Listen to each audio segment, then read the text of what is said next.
Pode ir passando. Meu nome é Juliana Oliveira, eu sou estudante de graduação na Universidade Federal da Bahia, curso 4º semestre do curso de Sistemas de Informação.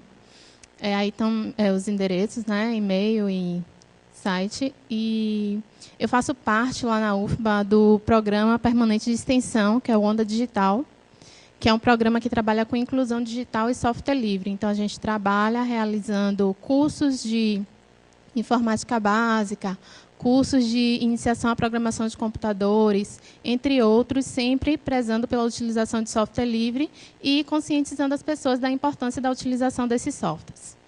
Pode passar. Bom, hoje eu vim aqui falar sobre a internet das coisas, que é um tema que está em voga.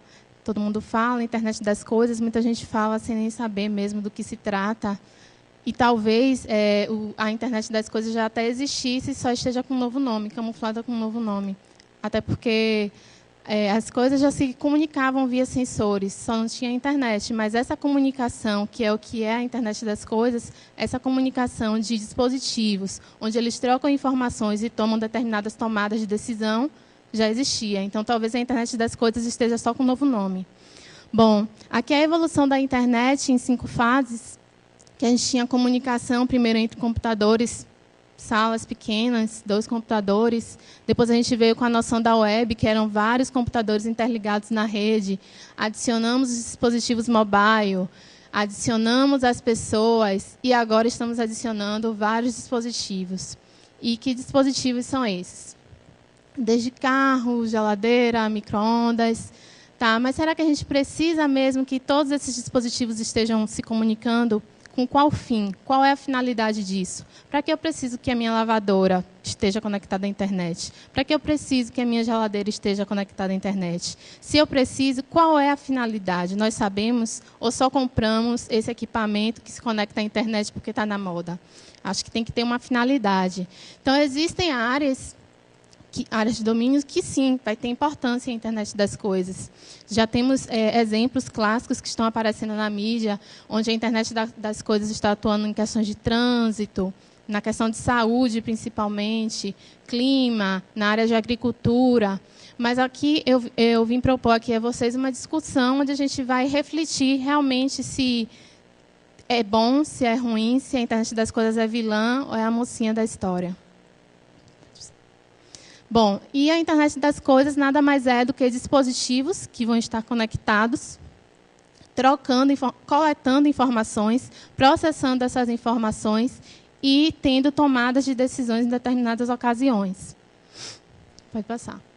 Porém, a gente tem que pensar, quando a gente fala disso tudo, que, por esse gráfico aqui, que inclusive foi da Cisco, a gente tem que pensar que nem todas as pessoas ainda estão conectadas na internet. Dados apontam que mais da metade da população mundial ainda não tem acesso à internet, não está conectada.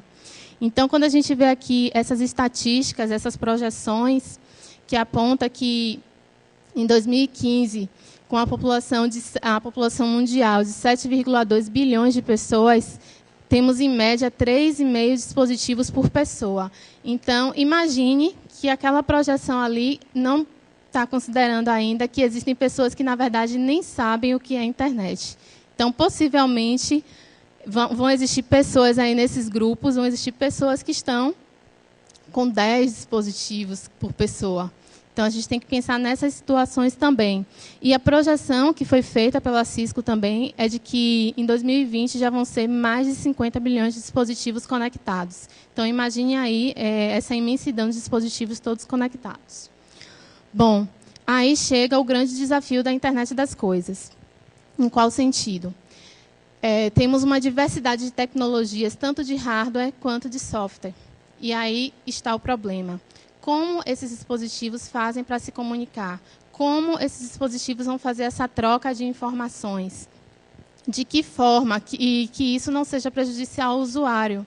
Não adianta que tenhamos tantos dispositivos e que o usuário fique num emaranhado sem saber, na verdade, o que é que ele está querendo ali naquele meio.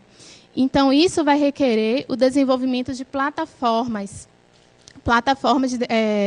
o desenvolvimento de plataformas de middleware, para tentar melhorar essa questão da interoperabilidade de equipamentos e também a questão de minimizar a complexidade dessas redes para o usuário final. Então, aqui a gente vai apresentar alguns requisitos da internet das coisas. Dentre esses requisitos, conforme eu já apontei aí, tem a interoperabilidade dos equipamentos, que a gente vê que muitos deles estão conectados por meio de protocolos proprietários, na sua grande maioria. Além disso, temos os formatos diferentes de dados, temos também a questão de que os dados nem sempre vão estar estruturados. Então, de que é que vai adiantar termos tantos dados se só vai ser juntado esses dados e não vamos ter nenhum resultado? De que é que adianta eu ter uma informação que eu não vou poder fazer nada com ela? Então, esse desenvolvimento aí, ele vai também facilitar a forma como soluções de IoT são promovidas, para que elas sejam mais rápidas, que o desenvolvimento seja mais rápido por meio desses middlewares. Temos que pensar também na questão de escalabilidade, porque é grande o número de equipamentos, conforme as estatísticas aí que já foram apresentadas, número de equipamentos, número de protocolos, e que vai aumentando devido à grande dinâmica da tecnologia. Então, vamos ter sempre um grande número de equipamentos, dispositivos, protocolos, e temos que estar preparados com esses middlewares para que ele suporte toda essa questão, custo computacional, entre outras questões. O gerenciamento do grande volume de dados. Então, é muito dado. Na verdade, já tem muito dado nosso. Nós temos e-mail, redes sociais, redes para postar somente fotos, redes para contar N coisas, blogs, tudo isso é informação, já é um emaranhado de dados. Imagine agora cada dispositivo recolhendo também um grande número de dados. Então, esse gerenciamento de dados também tem que ser pensado nessa situação. A adaptação dinâmica no sentido de sempre vai estar havendo uma inovação, então tem que estar preparado para isso também. E a grande questão, que é o que rodeia muito, é a questão da privacidade e da segurança dos dados, dos nossos dados. Então, quando a gente fala da IoT, a gente tem que pensar também muito nessa questão da segurança e da privacidade. Passa aí, por favor. Já tem alguns caminhos são apontados. Dentre eles, temos Big Data e Cloud Computing. Então, são duas soluções que já vêm sendo trabalhadas em conjunto com a IoT. E, além disso, como a gente está aqui nesse evento, temos também que pensar nas soluções baseadas em software livre, padrões abertos, protocolos abertos e, principalmente, a questão da segurança. O que é que eu vou pensar nesse sentido? Que tipo de informações vão estar sendo recolhidas? Se estamos trabalhando com protocolos fechados, protocolos proprietários. Será que realmente aquilo que aquela solução diz que faz, será que ela só recolhe aquele tipo de informação? Ou será que existe algo mais? Tem essas questões para se pensar. Então, nesse quesito, eu pergunto, quem pode ter acesso aos dados coletados e para quê? Então, será que somente as empresas que fornecem essas soluções de IoT, somente elas têm esse acesso a essas informações? Será que essas informações estão sendo repassadas para terceiros?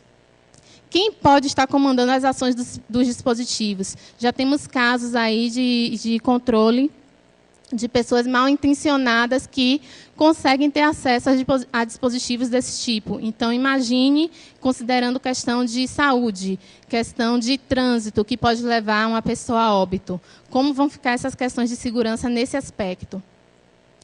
E quando a gente fala da questão de quem pode ter acesso aos dados coletados, aí vem a grande questão. Até o momento, só quem tem acesso a esses dados são as grandes corporações. São as grandes corporações que disponibilizam essas soluções de IoT. Então, se só elas têm acesso a essa informação, tudo isso que ela recolhe de saúde, de clima, dados meteorológicos, da agricultura, todas essas informações que estão sendo absorvidas, somente elas, com seus consultores, estão podendo fazer a análise dessas informações e esse conhecimento todo fica retido nessas grandes corporações. Então, a ciência, como é que a gente pensa a ciência nesse aspecto? Se essas informações estão ficando lá, presas, estamos ficando sem essas informações que eles recolhem, que possivelmente eles têm como analisar, porque essas grandes corporações têm um poder computacional para isso. Então, como é que fica a questão da ciência nesse aspecto? Pode passar, por favor. E, nesse sentido também, a gente pensa o software livre como uma solução, uma alternativa viável. O software livre ele vai promover a colaboração no desenvolvimento. Então, as soluções, por utilizar padrões abertos, protocolos abertos, as soluções vão ser desenvolvidas de forma mais rápida do que se comparando com alguns softwares proprietários que a gente tem que ficar esperando, atualizações, entre outras coisas. Então, além dessa questão, vai ter a segurança também no desenvolvimento, porque vocês, com certeza, vocês sabem que todo o processo de desenvolvimento de um software livre, ele vai ter uma grande equipe por trás que vai estar investigando aquela solução, se ela é realmente segura, se existem falhas. Então, vai sanar essa questão das barreiras de protocolos, a questão da segurança e da autonomia. Para além disso, a gente tem que pensar que utilizar software livre e hardware livre, nesse caso aqui, falando de IoT, ele vai empoderar as pessoas. Então, se as pessoas sabem utilizar lá aquele Arduino, se as pessoas sabem utilizar um software livre, sabe olhar um software livre, investigar, detectar se existe alguma falha, ela fica empoderada e não se torna refém de uma tecnologia. Porque nós já usamos, por exemplo, e-mail. Nós já usamos e-mails, já concordamos lá com aqueles termos de uso, sem ao menos ler, ou até sabemos tudo que tem ali, mas acabamos concordando. Por quê? Porque é a maneira fácil para a gente. Já está tudo feito ali. O que é que eu tenho para reclamar? Então, as pessoas têm que se empoderar, saber que elas têm o poder também de estar atuando nisso e dizer não a esse tipo de coisa, que pega a sua informação, retém sua informação e faz o que bem quer, repassa para terceiros, entre outros. Bom, era só essa palestra aqui, como eu tinha dito no início, era mais para promover a reflexão, mas se vocês quiserem perguntar também, está aberta a perguntas. Promover essa reflexão de como os nossos dados estão nessa situação da internet das coisas. Então, a gente está na face de uma grande revolução na computação que vem sendo impulsionada aí pela internet, essa questão das redes, a evolução das redes. E a gente precisa de discussões sólidas, principalmente nos cursos de graduação, tanto em questão de internet das coisas e todos esses novos assuntos que vão surgindo, Big Data, Cloud Computing, entre outros que vão surgindo aí, e segurança e privacidade, além de empoderar as pessoas. Nós que estamos na graduação, na universidade, que conhecemos o software livre, hardware livre, tentar participar desses espaços que promovem o compartilhamento e a difusão do conhecimento. Os makerspaces, hackerspaces, então, lab hacks e tudo mais. Por quê? Porque o conhecimento é livre. Então, a gente não pode simplesmente, porque uma solução é boa, porque aquela solução de IoT vai me permitir saber, vai me permitir que eu bote minha roupa lá para lavar, e quando eu chegar em casa vai estar no ponto de tirar e botar para estender. É massa? A geladeira ela vai me avisar quando está acabando lá as coisas para eu fazer um pedido no supermercado. É bom? Mas não é simplesmente usar porque é fácil, porque é bom. A gente tem que usar, mas consciente do que está sendo feito com os nossos dados, porque é isso que a gente acaba perdendo nessa relação. E quando a gente fala, os dados vão enviar, mas será que eu vou poder fazer compra em qualquer supermercado? Ou será que vai ser no supermercado conveniado com aquela empresa que desenvolveu aquela solução? Será que eu vou ter a liberdade de fazer o que eu quiser, mesmo que aquele produto seja meu? Então, a gente tem que tomar cuidado com essas questões e refletir sobre isso. Dúvidas, podem perguntar. E aproveito aqui a oportunidade para convidar vocês para participar de uma palestra amanhã, às 17 horas, no laboratório, na sala 41D, aqui do lado, que é sobre a participação feminina nas últimas 5 edições do Fórum Internacional de Software Livre. Então, vai ser uma relação da participação feminina, tanto de participantes quanto palestrantes, e os temas que são tratados pelas mulheres no fórum, quantas são, se a proporção de quais participam, se é maior, se é menor em relação a palestrante e participante. Então, fica o convite para vocês. Se vocês tiverem dúvida, podem perguntar. Não? Acho que não tem pergunta também. Pode fazer.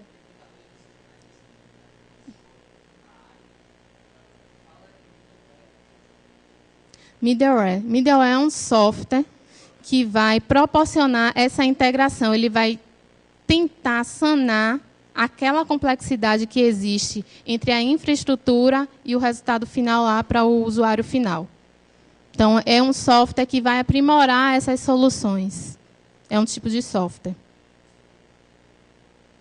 Nada. Obrigada, então. Boa noite, né, para vocês.